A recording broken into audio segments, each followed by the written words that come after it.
മിക്കവാറും ആൾക്കാർ പറയുന്ന ഈ മുഴ കാണുമ്പോൾ തന്നെ എനിക്ക് തൈറോയിഡ് ഇല്ല ഡോക്ടർ എന്ന് പറയും. അവരുദ്ദേശിക്കുന്ന അവരെ ബ്ലഡ് ടെസ്റ്റ് നോർമലായിരിക്കും, തൈറോയിഡ് ഫങ്ഷൻ ടെസ്റ്റ് നോർമലായിരിക്കും, പക്ഷെ മുഴ ഉണ്ടാവും. അപ്പോൾ അങ്ങനെ ഒരുപാട് പേർക്ക് ആ ഡൗട്ട് ഉണ്ടെന്ന് തോന്നുന്നു. അതെ അതെ, അത് വളരെ സാധാരണമായിട്ടുള്ള ഒരു സംശയമാണ്. അതിന് ഈ തൈറോയിഡിന്റെ ബ്ലഡ് ടെസ്റ്റ് വളരെ കോമൺ ആയിട്ട് ചെയ്യുന്ന ഒരു ടെസ്റ്റും കൂടിയാണല്ലോ. അപ്പോൾ അത് ചെയ്ത് കഴിയുമ്പം നമുക്ക് തൈറോയിഡിൽ മുഴ ഉണ്ടാവില്ല എന്നുള്ള ഒരു ധാരണയിലേക്ക് നമ്മൾ അങ്ങ് എത്തിപ്പോകും.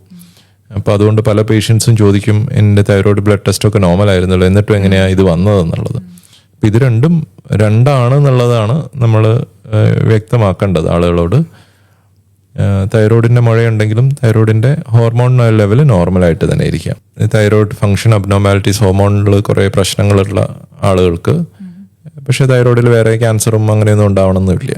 അപ്പോൾ ഇത് രണ്ടും വേറെ വേറെ ആയിട്ട് തന്നെയാണ് നമ്മൾ കാണേണ്ടത്. തൈറോയിഡ് അസുഖം, അതായത് ഇപ്പോൾ ഹോർമോണൽ വ്യത്യാസമോ മുഴ എന്തെങ്കിലും ഉണ്ടെങ്കിൽ ഈ മക്കളും എല്ലാവരും പോയി ടെസ്റ്റ് ചെയ്യുന്ന ഒരു പ്രവണതയുണ്ട്. അപ്പം അങ്ങനെ എല്ലാവരും ചെയ്യേണ്ടതുണ്ടോ?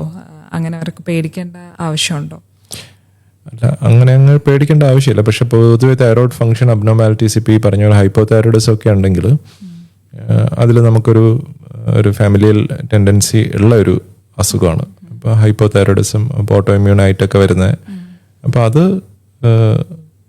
ടെസ്റ്റ് ചെയ്ത് നോക്കുന്നതിൽ എന്ന് വെച്ചിട്ട് നമ്മൾ പേടിച്ച് ടെസ്റ്റ് ചെയ്യാന്നുള്ളതല്ല, പക്ഷേ അത് അടുത്ത തലമുറയിലേക്ക് വരാനുള്ള ഒരു സാധ്യതയുള്ളതാണ് തൈറോയിഡ് ഫങ്ഷൻ അബ്നോർമാലിറ്റി. പക്ഷേ തൈറോയിഡിൽ ഉണ്ടാകുന്ന ക്യാൻസർ എന്ന് പറഞ്ഞിട്ടുണ്ടെങ്കിൽ വളരെ ചുരുക്കമായിട്ടുള്ള ഒരു ഗ്രൂപ്പിൽ മാത്രമേ ഉള്ളൂ അങ്ങനെ ഒരു പാരമ്പര്യ ഘടകമുള്ളത്.